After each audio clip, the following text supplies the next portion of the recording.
Ainda bem que não precisa saber desenhar, né, para dar aula de física, porque se precisasse saber. Olha, se tu levar em consideração que faz 20 anos que eu faço isso, tu vai mudar de ideia. Já não, já não me desenho mais tão bem, não. Gurias, assim, tá te atrapalhando o computador assim? Que a gente pode colocar aqui, ó. Só uma folha. Tá bom. Ó, tem duas coisas que a gente viu no final da semana passada, tá? Que eu vou retomar um pouquinho e a gente vai passar em leis de Newton direto, tá? O primeiro delas é a definição de força. Lembra que força era a interação entre dois corpos capaz de causar mudança nos seus movimentos. Então, vou escrever aqui, ó, força, interação entre dois corpos. E essa interação entre dois corpos faz variar a velocidade. Isso aqui a gente escreveu na semana passada, tá? Só tô porque eu vou usar de acessório para as leis de Newton. Faz variar a velocidade. Pode causar deformação também, mas por enquanto a gente vai pensar em faz variar a velocidade. Quando eu falei assim, ó, me dá um exemplo de interação, a gente acabou usando o exemplo de eu empurrar o quadro, né? Tem que ter eu e tem que ter o quadro. Tem que ter dois corpos para ter essa força. E essa interação ela pode ter quatro naturezas, né? Quatro, vou dizer assim, causas. Ou é de força, natureza, perdão, gravitacional, ou é de natureza eletromagnética, ou é de natureza nuclear fraca ou nuclear forte. Só esses quatro tipos de interações conhecidas pela humanidade, pelo menos por enquanto. Tudo que a gente viu até hoje na humanidade, né, na ciência, é explicado por essas quatro interações fundamentais. E aí, depois de ver isso, a gente viu que existe uma força resultante que atua sobre os corpos. Força resultante. E essa força resultante, como o nome está dizendo, né, era a adição vetorial das forças que atua sobre determinada partícula. Então tem um corpo aqui e sobre esse corpo atuam duas forças, F1 e F2. A gente pode contabilizar, fazer uma adição vetorial, né, dessas forças e dizer que é a mesma coisa, teria o mesmo resultado do que se eu tivesse uma força só, aliás, né, que aponta nesse caso aqui para baixo, e a intensidade é a adição vetorial dessas forças que atuam sobre o corpo. Então, essa força resultante é como se eu pensasse em todas as forças que atuam sobre o corpo ao mesmo tempo. Esse corpo ele interage com outra partícula para ter essa força, interage com uma terceira partícula para ter essa força, mas esse cara aqui ele sofre ação de uma força resultante. É como se eu transformasse essas duas forças em uma só, que tem o mesmo efeito, que tem o mesmo resultado. Então, quando a gente fala de força resultante, não é uma força. É o resultado da adição vetorial de todas as forças que atuam sobre a partícula. A partir de agora, a gente vai conversar sobre as leis de Newton, sobre o tio Newton. Né? Tá aqui, ó. Leis de Newton. Ah, Newton tem três leis. Na verdade, são três leis da mecânica, porque o Newton ele tem muito mais leis. Tem lei da gravitação universal de Newton, tem lei das temperaturas, tem o binômio de Newton, que tu vê na matemática. Newton tem um monte de coisa. Tá? Newton, sem sombra de dúvidas, ele foi a mente mais forte assim que teve na face da Terra até hoje. Não se compara com ninguém. Tá? O Princípio, que é o livro em que o Newton mostrou, que a gente vai ver a partir de hoje, ele ainda é considerado a publicação científica mais importante da humanidade. Tá? Ele tirou a gente das trevas, literalmente. Tá? Ah, é porque Einstein não, assim, não chega nem perto, tá? Mesmo assim, do que foi Newton, e fora que Newton fez absolutamente tudo sozinho. Eu não consigo explicar isso aqui matematicamente, porque a matemática ela não está avançada o suficiente. O que, que Newton fez? Desenvolveu a matemática. Por isso que surgiu a história de binômio de Newton, tem cálculo integral diferencial que Newton desenvolveu junto com o tal de Leibniz, que publicou, daí o Newton perdeu o crédito, né? Mas ele fez a mesma coisa que o Leibniz. Então tá, Newton é o cara mais foda que existe no mundo, com certeza. Que já existiu, foi esse cara aí. E aí, na verdade, ele nem intitulou três leis, tá? Newton não falou assim, ah, tem três leis do movimento. Mas se eu pudesse resumir tudo que está aqui nesse trabalho, seria isso. Ele resumiu em três princípios. Então, o primeiro deles, que a gente chama de primeira lei de Newton, como é que é o nome, lembra? Lei da inércia. A primeira delas nem é do Newton, sabia?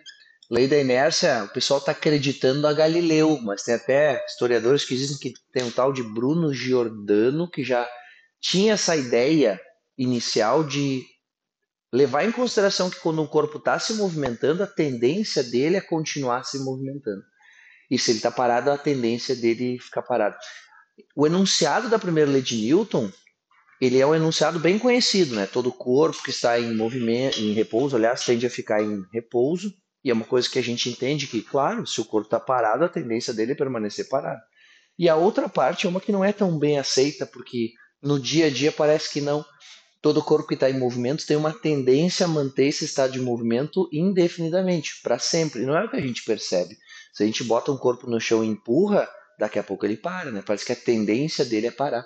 Porque a gente tem que sempre pensar na condição de que uma partícula seja considerada em inércia ou em uma situação inercial. A resultante das forças que atuam sobre essa partícula tem que ser igual a zero, senão não tem inércia. Tá, então a condição para a gente pensar em inércia, eu começo daqui, ó, condição. A força resultante que atua sobre a partícula tem que ser igual a zero. Quando isso acontece, é inércia. Claro, se um corpo está parado e não atua força resultante sobre ele, entendam que pode ter várias forças atuando sobre o corpo, mas o resultado da adição vetorial de todas elas é zero. Daí esse corpo tende a permanecer em repouso. Vou escrever aqui, ó, repouso. Só que eu também tenho a força resultante sendo igual a zero para um corpo que se movimenta e mantém essa velocidade sempre constante, que é o MRU. Sempre que um corpo estiver em movimento retilíneo uniforme, é uma situação de inércia. Porque se a velocidade não varia, não tem força resultante, já que a gente sabe que força é uma interação capaz de variar a velocidade dos corpos. Caso a velocidade de um móvel não varie, a força resultante que atua sobre ele é igual a zero. Porque quando a gente está numa estrada andando de carro, a gente precisa ficar pisando no acelerador para manter a velocidade. Tá? A gente fica com a impressão de que tem que fazer força para manter a velocidade. É porque se a gente parar de acelerar, vai existir uma força resultante sobre o carro, que é o atrito com o ar. Então existe uma força de atrito quando eu empurro o corpo aqui na sala e solto, eu não estou mais fazendo força, mas existe uma força de atrito que transforma parte da energia cinética em barulho, em calor, faz vibrar o chão. Então existe uma redução de velocidade, porque depois que eu solto, eu parei de fazer força, mas existe uma força resultante atuando sobre esse corpo. No carro é a mesma coisa. Se eu não pisar no acelerador para o motor fazer força sobre as rodas, e aí o chão vai reagir, vai empurrar o carro para frente também, se não tiver essa força do chão sobre o carro, a resultante das forças não vai ser zero. A gente justamente pisa no acelerador para zerar a força resultante, para anular os efeitos do atrito e o carro continuar se movimentando com velocidade constante. Então, sempre que a gente pensar em repouso ou MRU são situações de inércia. Vai aparecer escrito isso na prova, tá? Ó, esse é o gatilho para tu te dar conta de que a força resultante é igual a zero. Um corpo que se move com velocidade constante. Toda vez que aparecer escrito que o corpo se move com velocidade constante, direto, ó, tu tem que pensar que a força resultante que atua sobre esse corpo é igual a zero. Aí tu pode desenhar o corpo, fazer um tal de um diagrama de forças, várias forças atuando e elas vão se anular, né? Pode ser os pares, pode ser os trios. Elas se anulam porque se a questão te disse que o corpo se move com velocidade constante, necessariamente é uma situação inercial. Então, se me perguntaram o que é um referencial inercial, é um referencial que ou está em repouso ou está em um movimento retilíneo uniforme em relação a um outro referencial inercial. Então, via de regra, referencial inercial é aquele sobre o qual não atua força resultante. Eu vou escrever aqui, ó, para se aparecer de novo na vida de vocês, referencial inercial é daqui. Referencial inercial. Não atua força resultante. Pode atuar forças, só que o resultado é zero. Exato. Ah, então o referencial inercial é aquele sobre o qual não atua nenhuma força. Não, pode ser que tenha várias. Né? Pode também ser, né? Porque se não atua nenhuma força, a resultante é zero. Mas se te disser assim, ó, o referencial inercial é só aquele no qual não atua nenhuma força, é errado? assim, hipoteticamente sim, mas na real não, né? Não tem problema, só a tela dele desliga. Então, pode acontecer numa hipótese, assim, eu pensar um corpo que está infinitamente afastado de todos os demais, não tem interação gravitacional nem elétrica com ninguém, eu considero ele é, mas nem no espaço, né? Porque a Terra sofre ação da força gravitacional do Sol, né? Ter uma partícula que realmente não tem nenhuma força atuando sobre ela é bem difícil. É praticamente impossível. Não, é que vácuo tem gravidade também, né? Não, é mais fácil dizer assim, não, nunca vai ter. Mas ele pode partir do pressuposto da hipótese, né? Numa hipótese em que não atua nenhuma força sobre o corpo, a resultante é zero. Então é uma situação inércia também. Mas em geral é inércia quando tem de todas as forças que atuam sobre o corpo não tem resultado nenhum. E a questão vai te dizer, um corpo que se move com velocidade constante. Pergunta.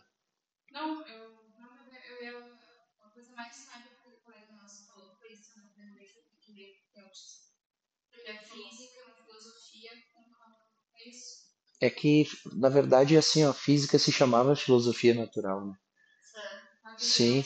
O primeiro nome da física era filosofia natural, porque porque é, porque tu filosofa, tu pensa, né? Porque filosofia é pensar, né? Sobre a natureza, né? Porque na verdade o que a gente estuda aqui são as leis da natureza, né? Não são leis inventadas, a natureza ela é assim.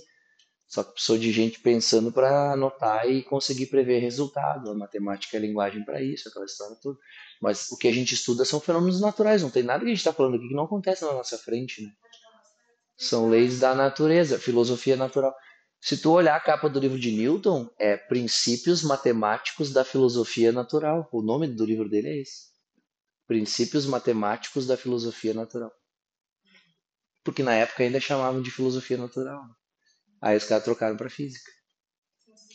Beleza? Tá, então real, ele tá certo. Quem que mandou ele calar a boca?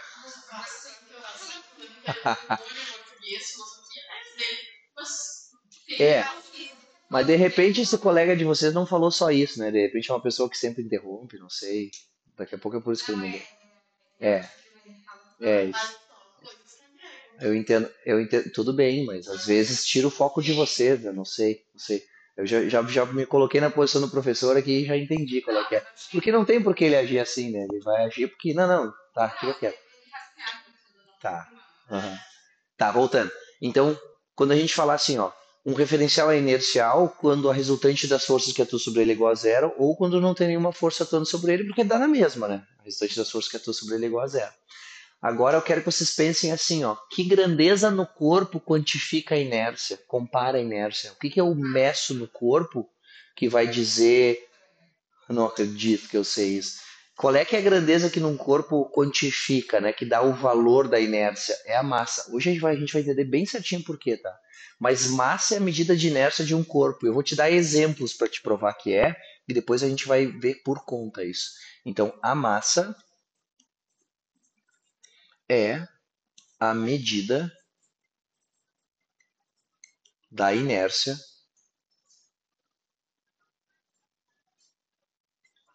de um corpo.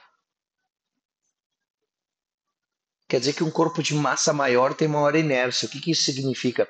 Significa que a tendência dele manter o estado de movimento dele é maior, ou a tendência dele manter o estado de repouso é maior também, porque a massa dele é maior.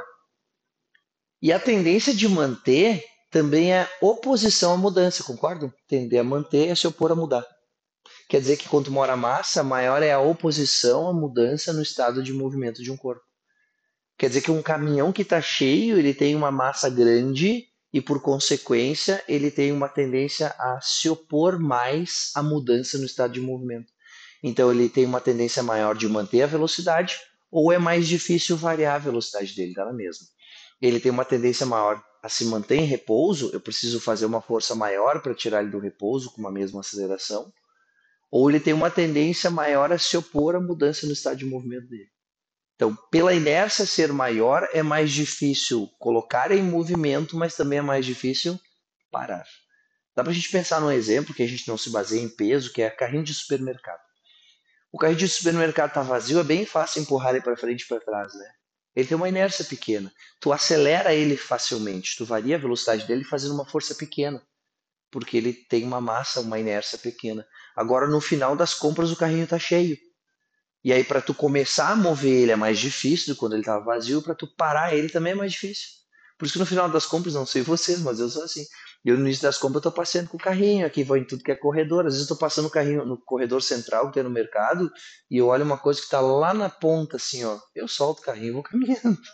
Por que que eu não vou levar todo o carrinho? Até que eu dou ré com o carrinho, embalo ele para lá, paro lá e começo a vir. Eu, para que eu vou gastar essa energia? Por quê? Porque a inércia dele é maior, é mais difícil eu colocar ele em movimento. Se tem um objeto vindo na tua direção e a massa é pequena, tu não te preocupa tanto. Quando a massa é grande, tu te preocupa, porque a inércia é grande. Caminhão na estrada, quando tá cheio, é bem fácil de identificar se o caminhão tá cheio ou está vazio, mesmo que seja um baú fechado pelo comportamento do motorista do caminhão, do piloto lá do caminhão. Porque se tá cheio, ele não deixa o caminhão embalar. Por quê? Porque como é que eu vou parar um negócio que tem uma massa muito grande? E se o caminhão tá vazio, ele acelera rápido, ele não perde velocidade na subida, ele é mais ágil para acelerar e frear, porque a inércia dele é menor. Diga. Diga. Aham. Aham. Vai, com certeza, a massa influencia. Na verdade, é assim, ó. Quando o carro é parado bruscamente, né? Ninguém é jogado para frente para começo de conversa. Por inércia, as pessoas seguem. O cinto de segurança ele é um dispositivo que impede a inércia. Porque a gente escuta isso no jornal, escuta isso em tudo que é lugar, mas eles usam errado. Eles dizem que quando o veículo colide, a pessoa é projetada para frente.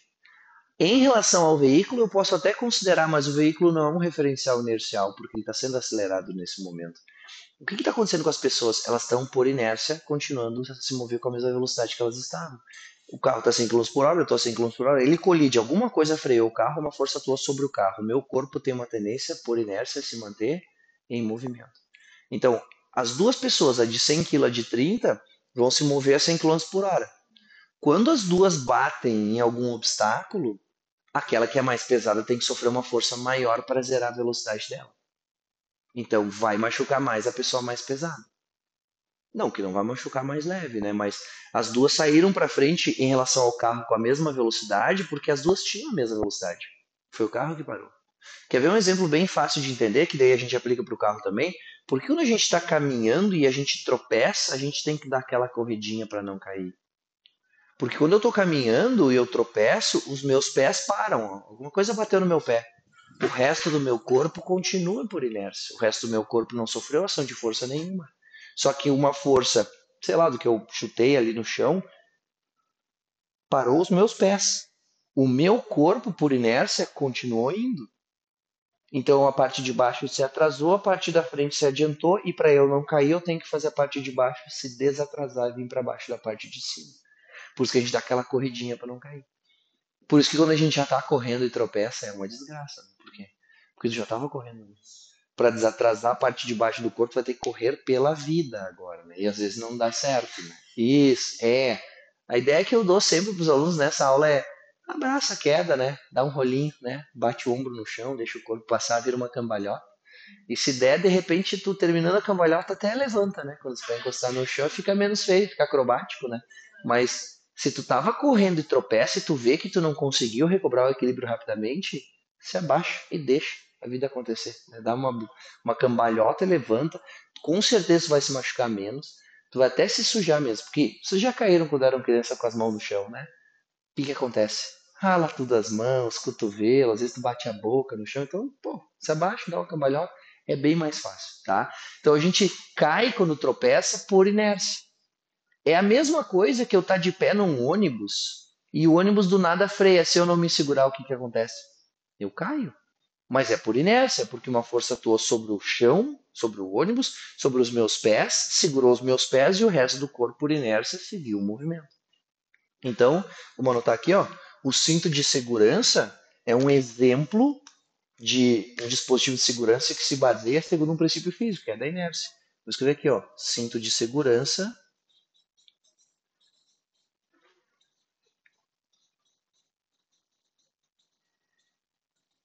impede a inércia.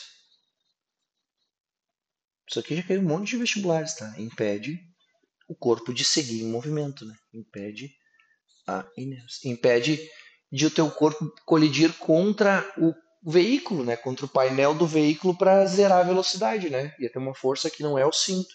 Mas o cinto machuca? Claro que machuca. O cinto machuca, só que a pessoa não morre, né? Impede a inércia.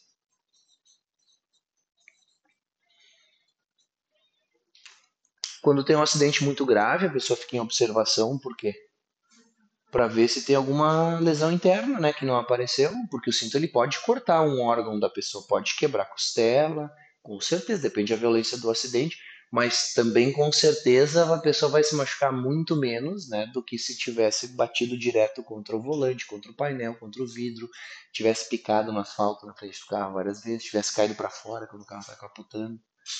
Então a pessoa se machuca muito menos. Cinto de segurança é o... Eu não sei vocês, eu não consigo andar sem cinto dentro de um carro. Acostumei tanto assim que realmente parece que eu tô caindo fora do carro. Senão a impressão de alguma coisa tá errada aqui.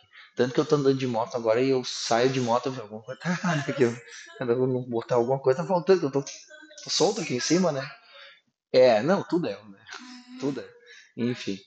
Tá, então mais exemplo de inércia. Quando tá andando de bicicleta, não sei se na infância de vocês acontecia, né? De vocês frear muito com o freio da frente.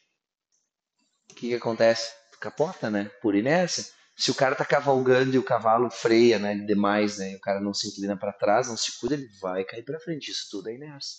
Quando o ônibus arranca, se eu não me segurar, parece que tem uma força que me puxa para trás do ônibus. Na verdade, eu tô ficando parado.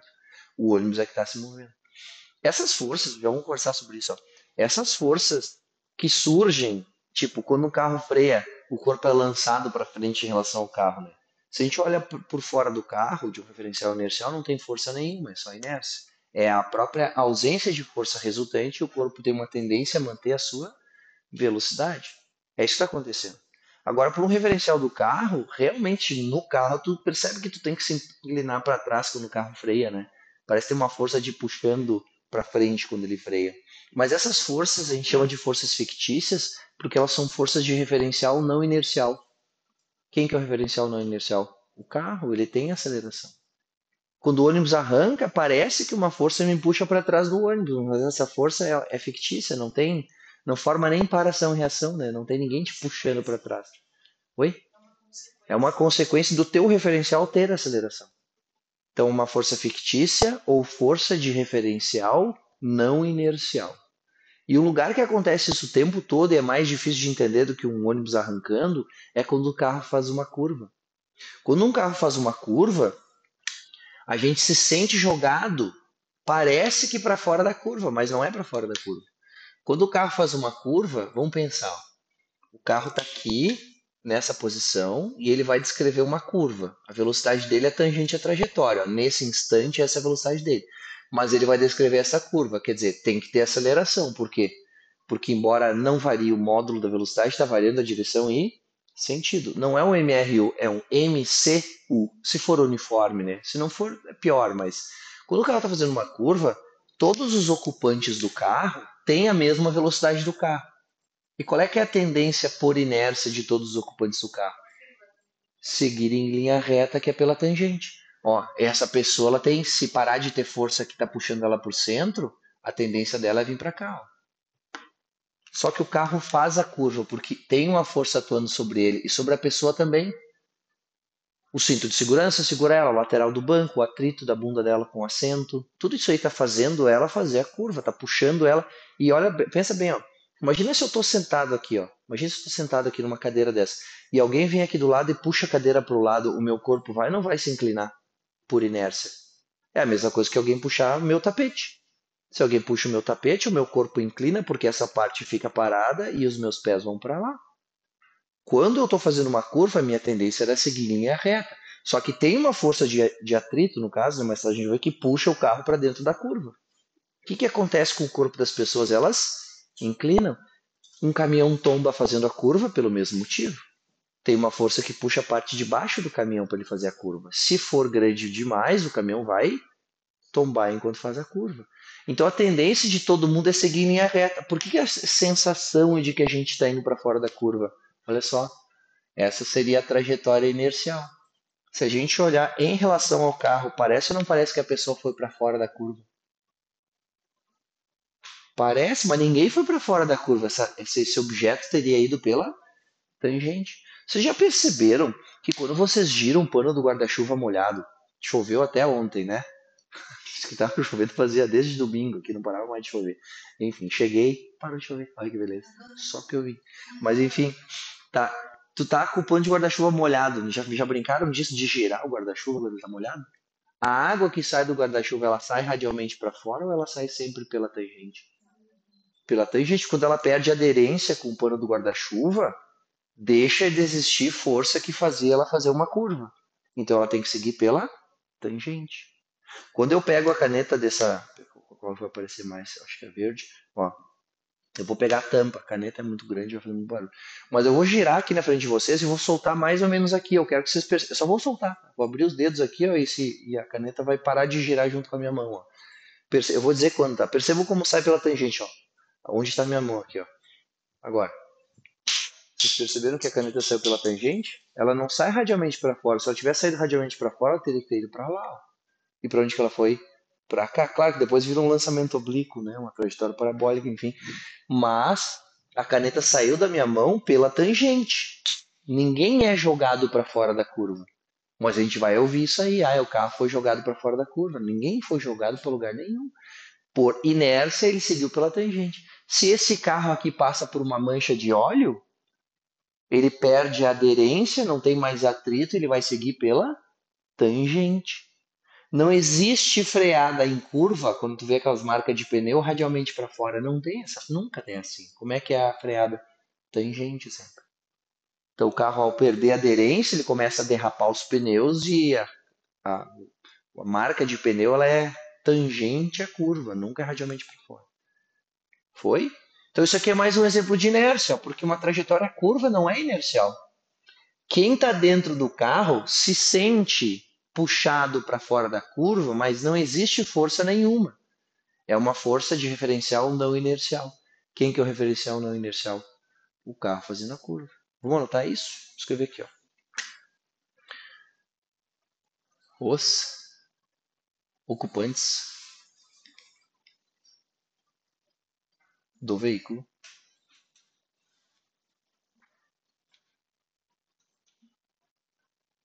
se sentem-se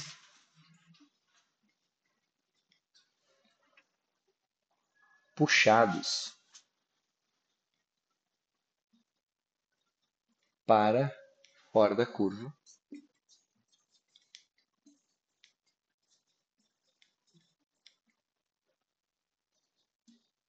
porque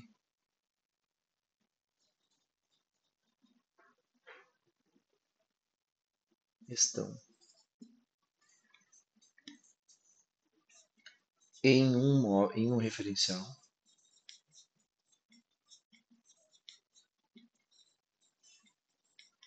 não inercial.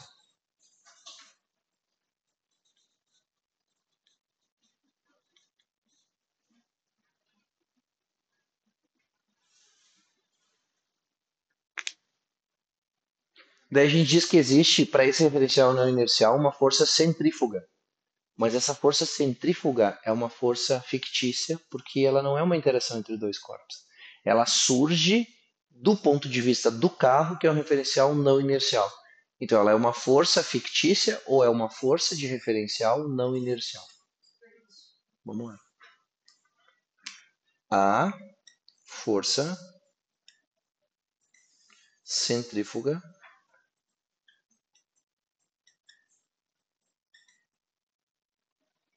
só existe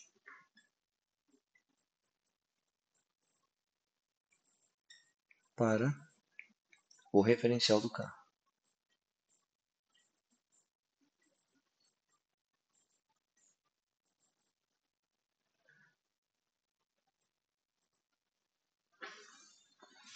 Portanto,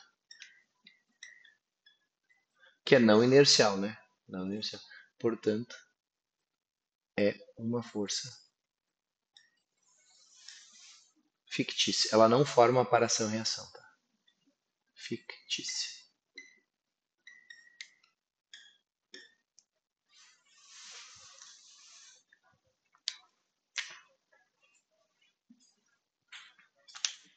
Por enquanto, de inércia é isso. Vai ter mais inércia hoje, tá?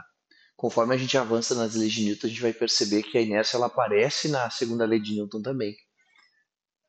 Que é o que a gente vai ver a partir de agora. Mas vou dar um golinho aqui para dar um tempo de esfriar um pouco a cabeça de vocês copiarem.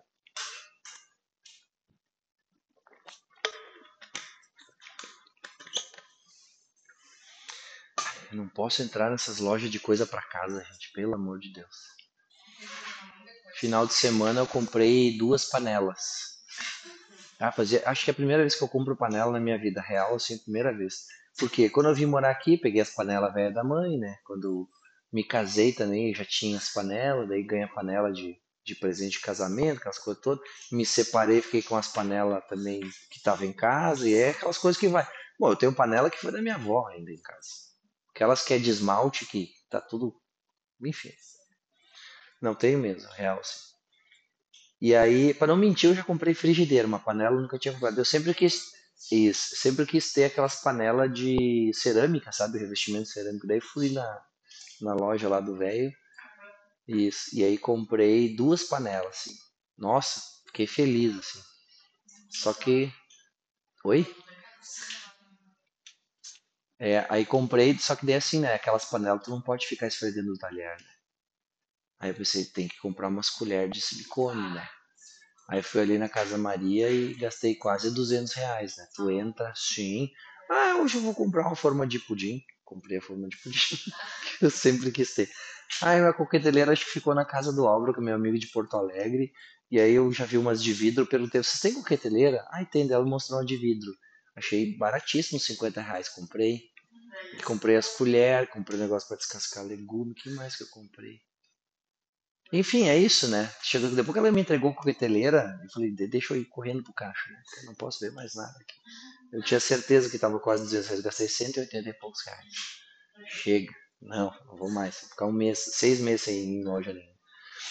Vamos falar sobre a segunda lei de Newton, então. Primeira lei de Newton, condição, ó, o mais importante está circulado aqui, força resultante igual a zero. Só tem 2 situações que são de inércia, ou é repouso ou é movimento retilíneo uniforme. Circular uniforme não. Curva não é trajetória inercial. Dá até para a gente dizer assim, ó, se vocês quiserem notar, essa aqui seria a trajetória inercial. Aí vermelho, né? Trajetória inercial. Professor, então se alguma coisa está fazendo curva, está sob a ação de uma força que faz ela fazer a curva, com certeza. Senão não faria a curva. Tipo a Lua ao redor da Terra. Tem uma força que faz a Lua fazer a curva ao redor da Terra, porque ela deveria seguir pela tangente. Sabia que foi isso que fez Newton investigar a gravitação? Porque a pergunta da época, que é a pergunta que os cientistas não conseguem responder da época, era por que a Lua não sai pela tangente? O que está segurando a Lua ao redor da Terra? Porque os caras não tinham ideia de que as coisas caíam porque o planeta atraía.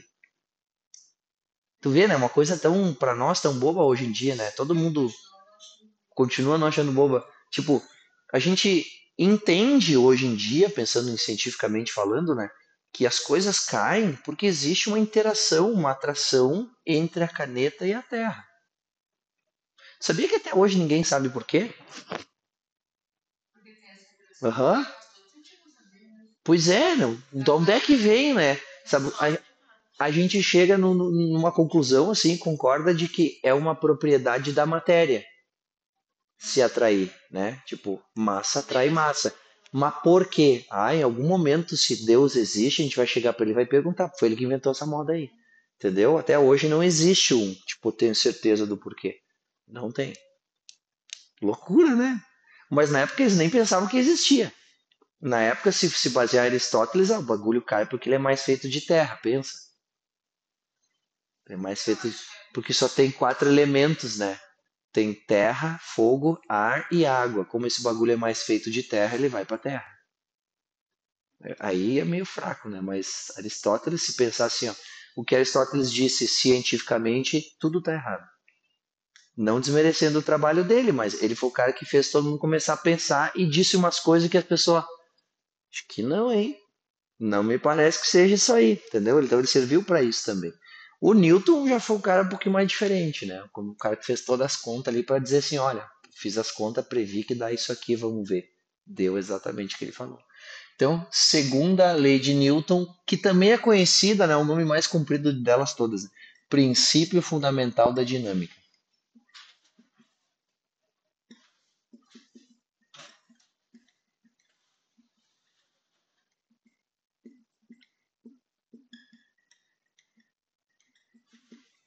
PFD, ou lei das massas. Enfim, pode ter um monte de nome. Chama de segunda lei que tá bom. Vamos fazer uma sequência lógica aqui para a segunda lei fazer mais sentido a existência dela.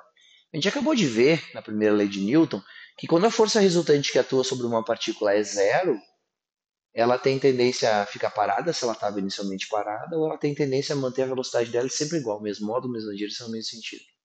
Porque força é a interação entre dois corpos capaz de fazer variar sua velocidade. Quer dizer que se houver força resultante, o que vai acontecer com a velocidade do corpo? Vai variar. Pode ter movimento sem força, né? Desde que ele seja retilíneo uniforme. Mas o que vai acontecer se a força resultante não for zero? Vai variar a velocidade, vai ter mudança no movimento e a gente chama a taxa de variação da velocidade no tempo de aceleração. Por isso que é importante entender o que é aceleração. Né? Aceleração me diz como que a velocidade varia. Se é maior a aceleração, quer dizer que a velocidade está variando mais rápido. Se é menor a aceleração, significa que a velocidade está variando menos a cada segundo. Quer dizer que quando existe uma força resultante, o efeito dessa força resultante é a variação da velocidade. Só que a taxa com que a velocidade varia, que é a rapidez com que a velocidade varia, a gente já tem um nome, é a aceleração. E foi Newton que disse o seguinte, ó, a aceleração que um corpo sofre é diretamente proporcional à força resultante que atua sobre ele. Esse símbolo aqui, ó, matematicamente significa diretamente proporcional. Quer dizer que, até essa aqui é bem lógica, né? Se é a força resultante que faz variar a velocidade, quanto maior for, maior vai ser a aceleração. Quanto maior a força resultante que atua sobre um corpo, maior vai ser a taxa com que a velocidade varia. Se eu faço uma força pequena sobre um corpo, a velocidade dele varia mais lentamente. Se eu faço uma força intensa sobre um corpo, a velocidade dele varia mais rapidamente, porque a aceleração é maior. Faz sentido? Agora vamos pensar na inércia. Se a massa de um corpo for maior, já que a massa é a medida de inércia de um corpo, isso vai fazer com que é mais difícil, ou seja, mais difícil variar a velocidade. Quer dizer que quanto maior a massa que um corpo tem, menor a aceleração que ele vai ter. Por quê? Porque uma mesma força, né? Eu, Rafa, sou capaz de exercer uma força máxima que é sempre igual. Se eu tenho um carrinho de mercado vazio, essa força que eu consigo fazer vai produzir no carrinho vazio uma aceleração maior do que se o carrinho tivesse cheio. Então quer dizer que a aceleração que um corpo sofre vai ser inversamente proporcional à sua massa. Daí a gente escreve inversamente proporcional assim, ó.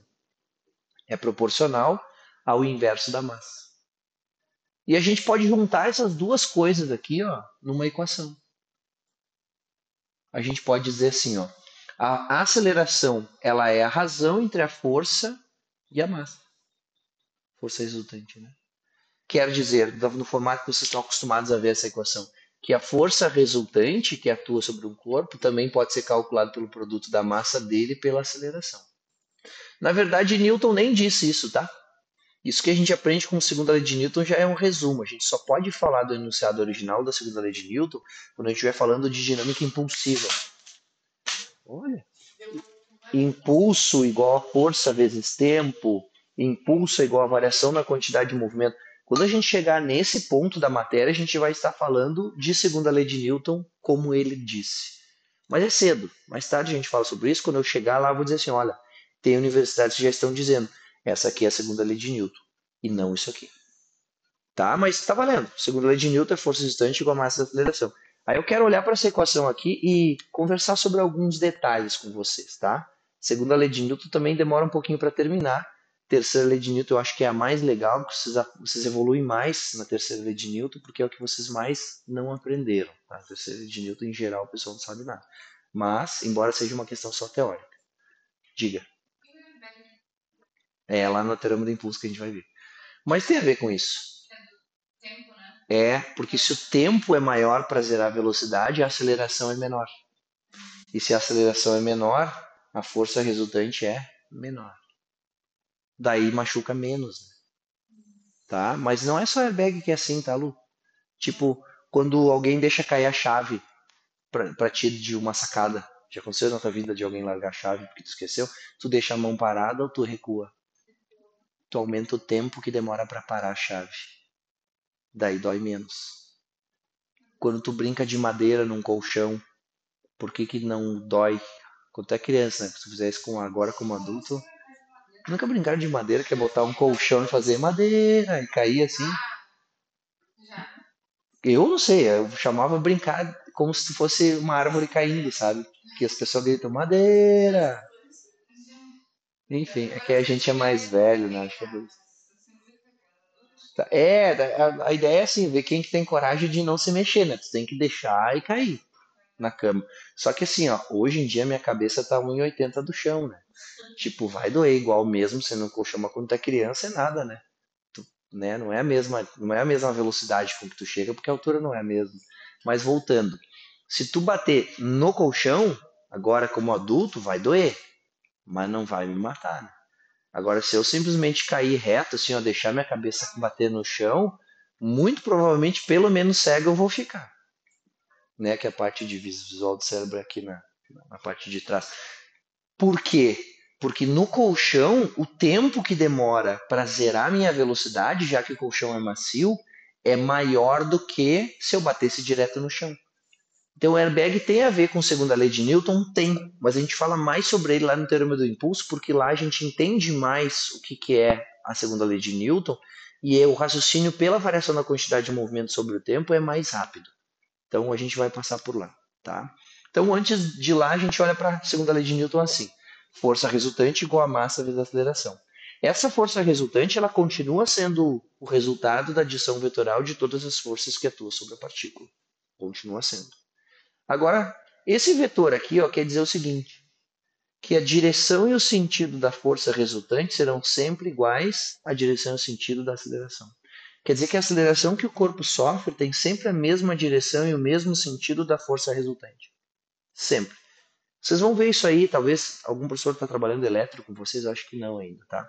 Mas lá na eletro vai ter uma força que diz assim, ó, força elétrica é igual a campo elétrico vezes carga, que tem o mesmo shape, é vetor, é igual a vetor vezes um escalar. Quando a equação da física for nesse formato, um vetor é igual a um escalar vezes um vetor, esses dois vetores, primeiro, têm sempre a mesma direção.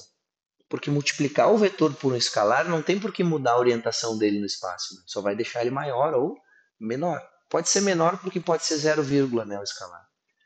E não vai mudar o sentido quando esse escalar for positivo. Nesse caso é isso, né? Porque massa é sempre positiva.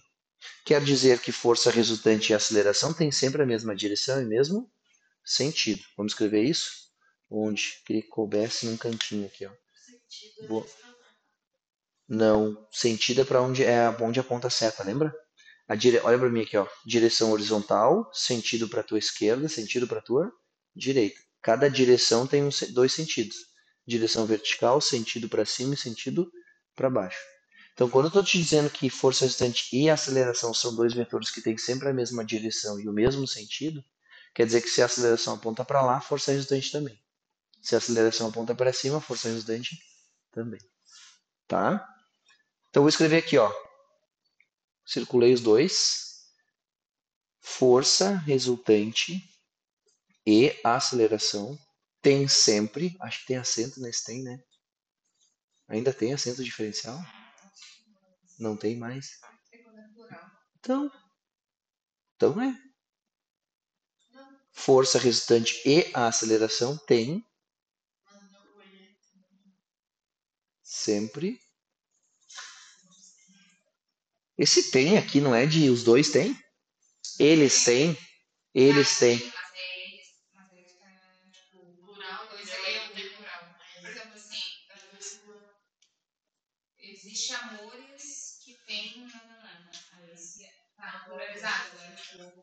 Rafael e Bernardo, Rafael e Bernardo têm 40 anos. Força resultante e aceleração têm sempre a mesma direção nesse sentido. Não é? Meu Deus, português é muito complicado. Tô falando dos dois, me parece que é plural, mas enfim, tem sempre mesma direção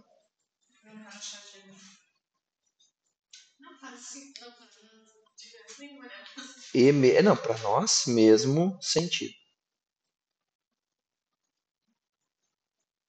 Eu não quis escrever aqui embaixo, porque é um espacinho legal para escrever, sem ficar bem organizado. Tem uma coisa mais importante para escrever aqui embaixo, que é a análise dimensional. Vamos olhar para as unidades. Não esquece isso, Lu. Larga o osso, não tem problema. Ó, obrigado, mas né, não. Unidade de massa no SI é qual? Quilogramas, né? Massa em quilogramas?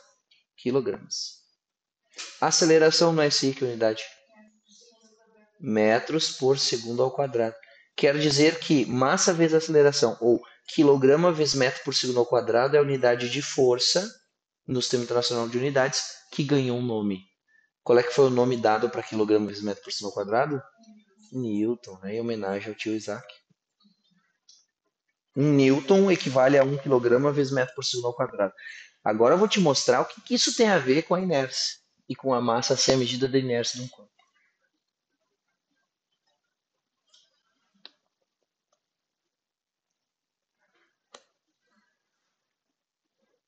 Acho que eu vou deixar, depois eu apago o resto. Se 1 Newton é igual a 1 quilograma vezes metro por segundo ao quadrado, então 1 Newton vou pegar todo metro por segundo ao quadrado e vou passar dividindo. Dividido por metro por segundo ao quadrado é igual a 1 quilograma. Vamos pensar sobre o que isso significa. Quer dizer que cada 1 quilograma, logo, cada 1 quilograma de massa necessita 1 newton de força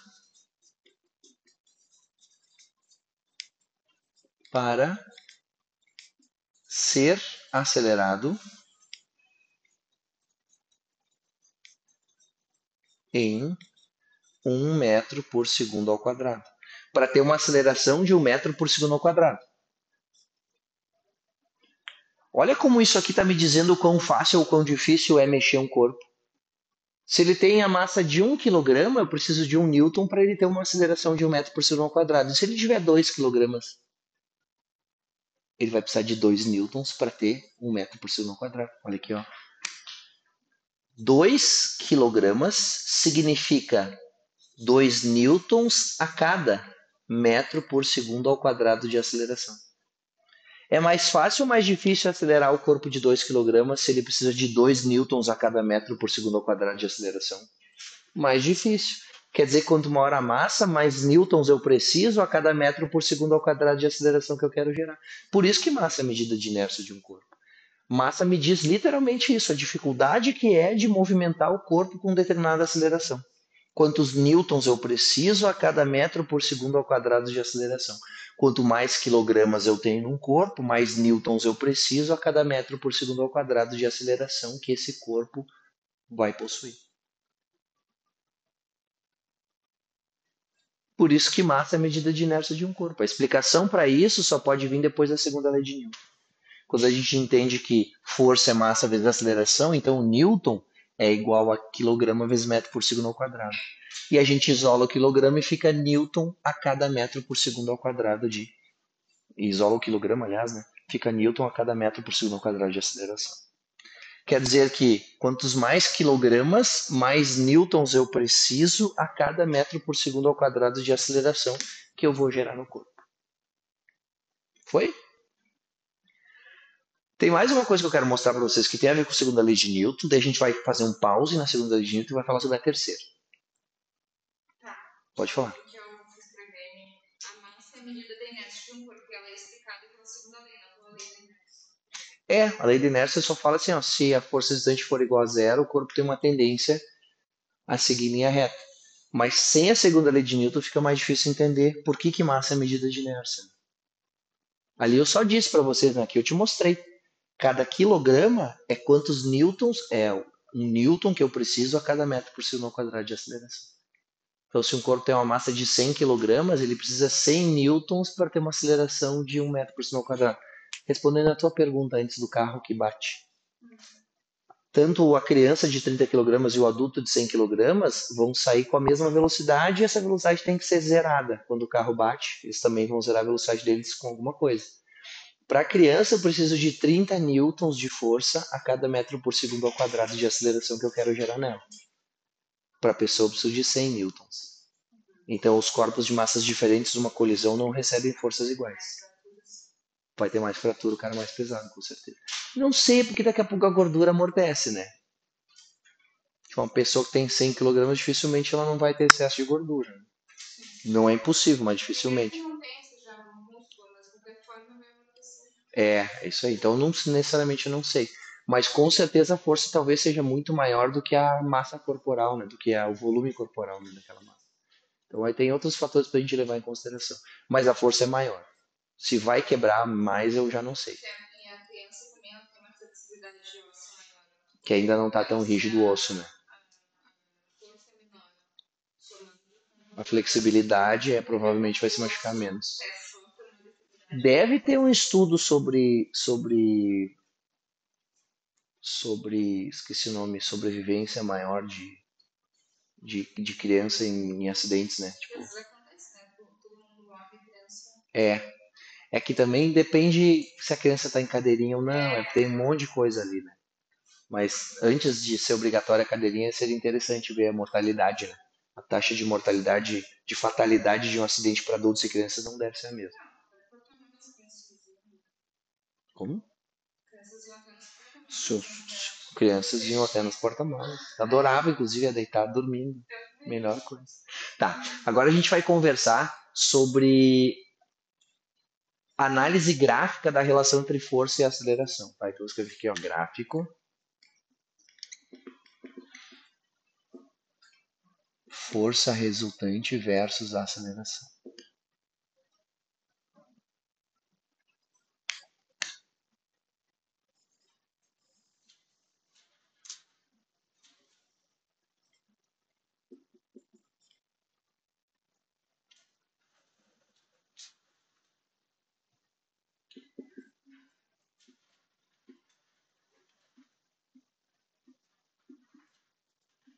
Bom, a equação que rege o gráfico, né, de força resultante e aceleração, que rege a relação entre as duas, é aquela lá, força resultante igual a massa vezes aceleração.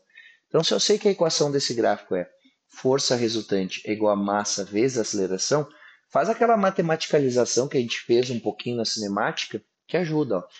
Como é que a gente chama quem está no eixo vertical na matemática? Y, né? E quem está no eixo horizontal? Então, bota no lugarzinho aqui ó, o Y e o X, e aí tu vai encontrar isso aqui, ó. Uma constante, que para física clássica a massa é constante, né? Vezes x é o y. Quer dizer que eu tenho uma reta crescente. Então, quando a aceleração for zero, a força resultante é zero. Olha como isso fecha com a primeira lei de Newton. Se a força resultante é zero, a aceleração é zero. Daí é a inércia. E quanto maior for a aceleração, maior é a força resultante que está atuando sobre o corpo. Eu vou desenhar dois corpos já. Esse aqui vai ser a massa 2 e esse aqui vai ser a massa 1. E nesse gráfico a gente pode comparar qual é que é o corpo que tem maior ou menor massa. A matemática disso é entender que a massa é o coeficiente angular aqui. Vocês lembram como é que calcula o coeficiente angular na matemática? A tangente, né? Quer dizer que a tangente da inclinação é o coeficiente angular. Quer dizer que a tangente desse ângulo aqui, ó, vou chamar de θ, é numericamente igual à massa. Consequentemente, quem tem a maior tangente tem a maior massa, por causa do coeficiente angular, que a gente vê lá na matemática também. Mas uma maneira mais simples de comparar a massa aqui, a gente vai fazer o seguinte, ó. Para essa mesma força, qual partícula sofre maior aceleração, a massa 1 ou a massa 2? A massa 2 sofre uma maior aceleração porque a massa é menor. Quanto menor a massa, maior é a aceleração que vai sofrer uma partícula com a ação de uma mesma força. Porque a inércia dela é menor. Com...